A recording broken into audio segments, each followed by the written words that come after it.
How can I help you? I just trying to sell this thing. It's a key gun.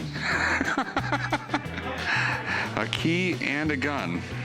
If you have a gun on your key, you must live in a really bad Oh, neighborhood. it's nasty, I'll tell you.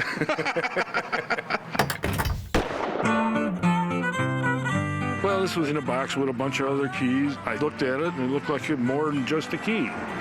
So I figured, what the heck? It's worth something. Where did you get this? My wife and I travel, and we stop at a lot of flea markets or antique shops. Thought it was interesting. So how much did you pay for it? I paid $40 for it. Okay. I've seen a lot of old guns, and I've seen a lot of old keys. But I've never seen a gun key or a key gun. I don't know what the hell this thing is. Did you ever try and shoot it? No. I wasn't even sure if you could shoot it. Well, it's definitely a gun. It's a real primitive gun, but it's a gun. It's an old matchlock gun. It was the first gun with a trigger. Before this was you would just take a fuse in your hand and just go like that. Oh boy. And then they came up with this big innovation right here that would hold the fuse. Fill this full of gunpowder, put their little rope in there, and go.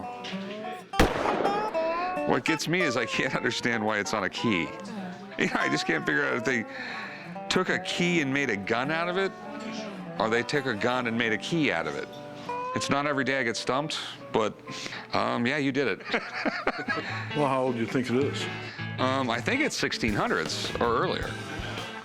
I mean, it's just the way the patina is, the way the metal is. It's really hard to fake aging metal like this because this is iron, and iron will rust, and then after a long time, the rust will turn black. I'm pretty sure this thing is genuine, but I don't know what it's worth. But I do like it a lot. So I'm gonna take a small gamble on it. So what do you want for it? $1,100. Nah. You know how you paid for $40 for this and took a shot in the dark? I'm paying $200 and taking a shot in the dark. Yeah, how about 500? No, I'd go like $200. $250? I just don't know enough about it. All right, what the heck?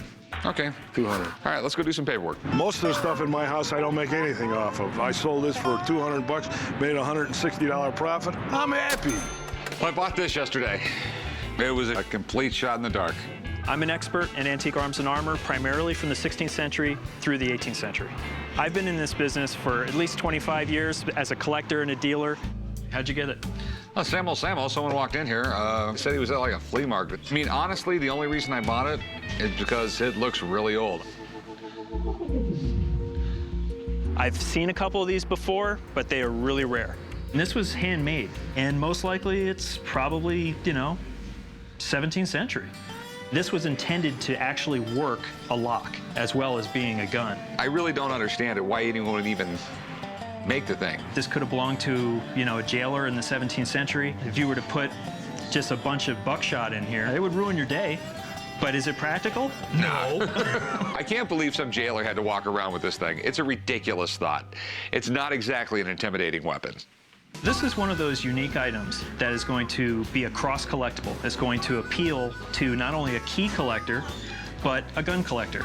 Okay. So you're going to have two different arenas fighting for it. I think it probably would be, especially in an auction, $1,200 to $1,500. Now you just need to find the buyer. Well, that's why I called you. I figured you were going to say that. Sean is always down here at the shop helping me out, authenticating and pricing items. And every once in a while, I even sell him something. So what would you give me for it? Well, I don't know. I would definitely give you a profit. Realistically, what do you want for it? I'll take $500 for it. Boy, this is an awkward spot for you to be in. You know what? I'll go $450 because you help me out all the time. Fair enough. All right. I'm happy to make a deal with Sean. He's a great guy, and he helps me out all the time. But the best part is, he asked me to come and watch him shoot it today. It's going to be awesome. All right. I'll pay you next week. Later. I'll lock the door on the way out. You sure you want to shoot this thing? I think it could blow up. It could. It really could. If you loaded it incorrectly and created too much breech pressure, since this thing is so old, you don't know what's going to happen. It's just like the dumbest idea I've ever seen in my life. Keep talking, you're gonna talk me out of doing this. This is something that dates to the 17th century. You just can't trust the integrity of the metal. The first thing I've got to do is make sure that the bore is clear. Blowing compressed air just clears it out. We're gonna put 30 grains. Sure you want to put that much gunpowder in it? Yeah, why not? Today we're gonna fire this thing, but we're not gonna shoot a projectile out of it. How the hell do you light that thing? We're gonna make a wick. Back in the day, they would have used probably some kind of a hemp cord. Okay. Something that once they lit it, it would just be a real slow burn. When it's lit, you pull that trigger down and it lowers that hot ember into the pan, igniting the priming powder, making it shoot. One of the things I really have to pay attention to is that once I light this wick, that it doesn't get anywhere near this pan until I'm ready to shoot it. Okay. You know, I can't believe anybody would want to rely on this thing to protect themselves. I mean, it was just such a ridiculous design. Okay, so you ready to fire it? No, but I'm ready to watch you shoot it. Oh, come on, man. There ain't no way I'd shoot that thing. Starting to feel like chum. I'm really excited to see this thing fire. And I'm even more excited that for once, I'm not at risk of paying someone workman's comp. Ready? I'm ready. Okay, here we go. 1, 2, 3. Hopefully. All right. Come on. The criminal is beating your ass now.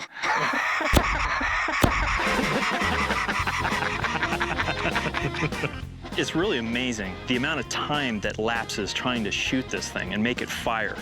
You know, I'm hoping back in the day they would have refined it a bit, because today's experience, I would have been dead. Criminal would have beat your ass before you got the thing off. You know what I mean? Seriously, I would have been just absolute toast. You've just been like, stay away. Ah, ah, ah. And it's not like you can go, wait a minute, time out, I can't get it to work.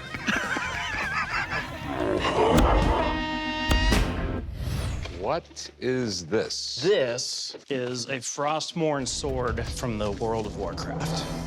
World of Warcraft? That's a video game, right? I think it's like the biggest video game of all time. Chum, you know about this, right? How big of a nerd do you think I am?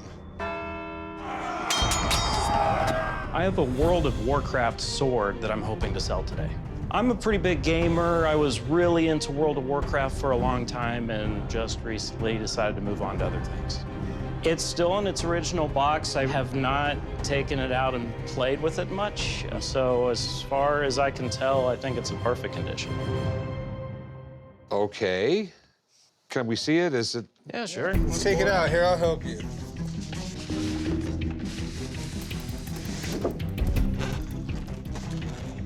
Whoa, that thing is pretty cool. Here, let me hold this right here. Let me check this thing out here. Okay, let's... Whoa. This thing is badass. What do you think this is made out of? The blade looks like it's made out of steel. The World of Warcraft came out in 2004. It was huge. The game was so big that in 2008, Epic Weapons actually started producing weapons from in the game. So this sword is like the real-life version of the sword used in the game. The sword is called Frostmourne. This sword belonged to the Lich King in the 3rd edition of the game. So what do you do in the game? You just fight other people? Yeah, I mean, there's like all of these different characters that you can fight against. Or like me and you could be on separate computers fighting each other, you know? So you can fight real-world people and you can fight other characters that are controlled by the game. Okay, is this one of those games where people stay up for like 2 or 3 days and play it? Sometimes people play this, they play for days and days and days and days. Oh, check it out. Go ahead, hold this bad boy. Hold it like a real sword. Don't you feel badass? No, I feel kind of silly. To be honest with you, you look kind of silly. It looks way better in my hands. You afraid I wield the power of it? Frostmourne hungers. I have no idea what you just said. Please put it down, chum. How much you want for this thing? I'm thinking $5,000. Really? I have no idea what this thing is worth. So, can you call up Steve for me? Put it down. I'm gonna take it with me. No, you're not gonna take it with you. Give him a call and he'll help us out. I'll be right back. Okay. World of Warcraft, the game of all games. World of Warcraft is huge. It's incredible what World of Warcraft has done in the world of gaming. It's one standalone game. And Blizzard Entertainment, the company that kind of created the whole thing, has netted around $9 billion on the game. But that's a lot of money. So this is the Frostmourne sword. What do you know about this thing? Well, you know, video game memorabilia and props have gotten really, really big. This sword in the game is the Lich King's. You definitely had to have this sword if you wanted to be one of those top-tier players. So this sword became one of the most desirable pieces of memorabilia, something that, hey, if I couldn't get it in the game, at least I could take it home. Okay, so is this thing authentic or is it just a knockoff? So let me take a look at it. Do you mind if I? Sure, go ahead. Now it's in dangerous hands. These things are amazing. I mean, there's a couple really unique traits about it. One, you do have the Epic branding and logo on the back of the sword here. And on most of the replicas, it doesn't actually have the black laser engraving. So this is definitely an authentic one. You're looking at one of the most desirable pieces of World of Warcraft collector items. Okay, that said, what's this thing go for it?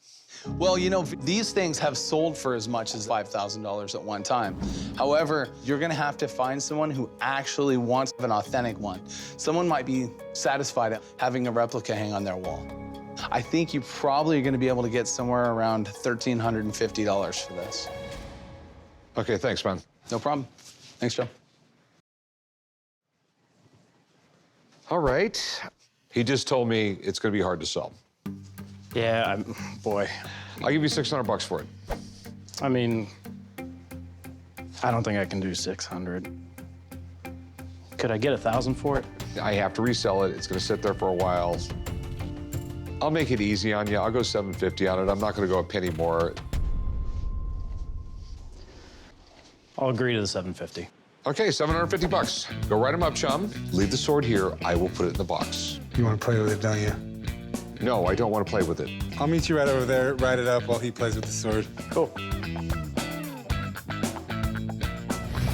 So earlier, a guy came in the shop with a really old set of crutches. They have brass flintlock pistols built into them, and we're thinking English Navy. But I have no idea what they're worth, and the only person I can think of that might come up with a price is Alex Kramer. So he's coming in. Hey, guys. Hey, how's it doing? See you, man. So, it's not quite a peg leg gun. But it's pretty close. They're flintlocks. They look late 18th, early 19th century, so I'm figuring it was an officer with a peg leg. Basically, he doesn't know anything about him and he won't admit it, but that's why we called you down here. Okay. Do you mind if I pick it up? Yeah, please. Yeah, help yourself. So, I'll just start with the pistols. They are flintlock. Wow, that is so cool. So normally there'd be a side plate here, right, Okay. which holds the lock to the wood of a stock. They did away with the side plate and actually put in sort of little brass washers on each end, and you can see how the screw is designed. So they took the original screws, created brass washers, and just grafted them right into like it looks like an existing pair of crutches. So basically, you would have it here, it would be loaded, and you'd kind of bring it up and fire. That is so cool. Let me see. So capped Morris Royal Navy for sure. So it would make sense to me that it was a captain who got injured. If this guy's on crutches and he's, injured or has one leg or something, he needs some self-defense. That's crazy. This is built in. I mean, how quickly could you do that if you had to? So what do you think it's worth? Normally, I like to give you an immediate evaluation and a price. I'm not there with these. The first unknown is this captain. I'm not exactly sure who that is, and I want to research it to see if it lines up with why these even exist. And the other thing is I'd really like to test fire them. Let's do it. I'm with Would it. you like Yeah, let's do it. All right. Let me get my phone. We'll change numbers and we'll get to the range. Okay. All right. That sounds Be- good. Be right back. All right, thanks. Now, I did do some research on the engravings. So that engraving says Captain J.N. Morris, and J.N., I believe, stands for James Nichol Morris. He was in the Battle of Trafalgar, which was essentially the sea battle that stopped Napoleon's expansion in Europe on October 21st, 1805. He took a shot to the knee. He had to use crutches all the way until his death at 1830. So theoretically, it all lines up. That's incredible. I didn't give Rick a value at the shop because I needed to do more research, and I'm really glad I didn't.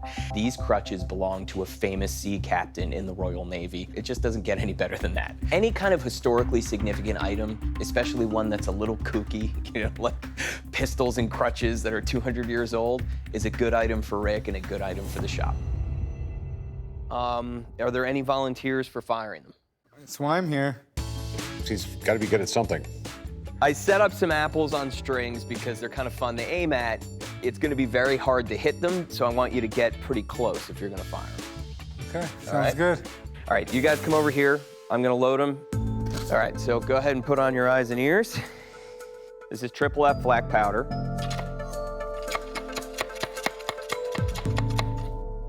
Okay.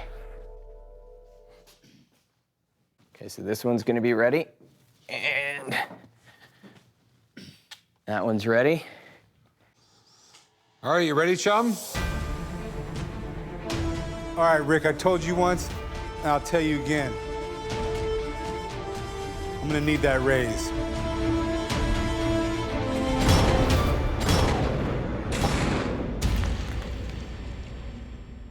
Oh! Woo! Not bad for a one-legged captain. Arg, I think I got her, mate. That's how it's done. Well, they work, and Chum didn't kill himself. All right. Pretty freaking awesome. Yeah, so, what do you think they're worth? It's hard to value something like this because it's, you know, you haven't seen another one come through. But I think the association with the engraving of the name of the Captain Morris and his association with Trafalgar and the fact that they're so unique and that they work, I think at the right auction, $25,000 for it. Okay. You like that? That's what I'm saying. All right, I'm gonna leave you to it. Hey, Alex. Yeah. Can you give me a ride? Absolutely, buddy. Okay. So what will you take for him? Alex said 25 racks. I want 25 racks. Well, good luck with that. If you want to put it in an auction, you can go get paid 1.5 years from now. I don't know anything about auctions, so yeah. So I'll give you 10 grand. Well, I mean, they're valued at 25. Can we go, let's go 20. Can we go 20? Let's go 20,000. I might get 20,000 out of them if I sell them for 25. Okay. Okay, I'll be fair with you. I'll give you 13 grand. What about 15? Can we go to 15 at least? I mean, come on, 15.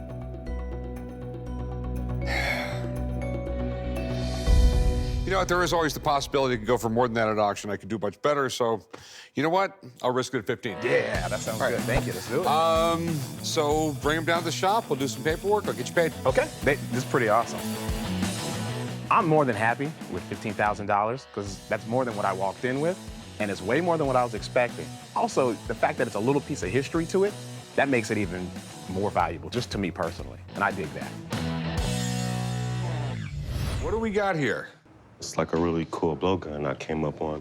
Oh, let me see this. No, don't touch it. Looks like a peace pipe to me, man. Yeah, man, it could be. That's what I thought it was at first. My blow gun's handmade from bone. I don't know how old it is, and I actually shot it twice. It's pretty accurate. So I like to sell it because I got animals and kids and stuff around the house. You know anything about it? Shoots darts. They're not poisonous, are they? Not that I know of. Supposedly it's made out of bone. Okay, do you know what kind of bone? Cow? I don't know. I mean, it's awfully fancy looking. The only ones I've really read about are the ones they used in South America, like the Amazon. They've actually been around for thousands of years. They had this really weird process where they'd actually make the poison darts. They'd catch these frogs, and like, I guess it was the skin on the frogs was really poisonous, and they were able to make poisonous darts, and they would hunt with them, which It's sort of creepy. People have been using blowguns for thousands of years. It's an ingenious way of turning lung power into a dangerous weapon. And in the right hands, they're absolutely deadly. This still works. Do you guys have any targets? If you turn around on the back of his head, we can draw a target on the ball spot. You know, I can shoot one into the floor if you don't mind. Let me see. All right. You don't want to blow like that. You want to pop.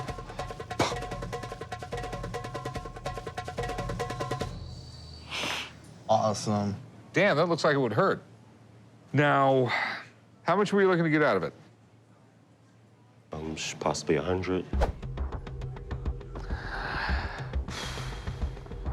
All right, here's the problem. It's not that old because bone ages to a yellow color, and this is still perfectly white. Well, it's not that white. It's got a little yellow on there. Okay, well, I mean, this is how new bone looks, more or less, when they carve it. I mean, literally, this can't be more than a few years old. You can probably pick this up in a market over there for like maybe 40, 50 bucks. I think it's just a tourist piece they sold. So what's your best offer? I wouldn't even make an offer on it. There's just no money here. If I do have stuff like this in the store, I don't want one of my employees accidentally selling it for maybe an antique, so I generally don't even keep stuff like this in the store. Okay. So that's it? That's it, man. Sorry. I think it's worth $100, but, you know, that's his opinion, and, you know, I respect that. So I guess I'll just sell it on the internet.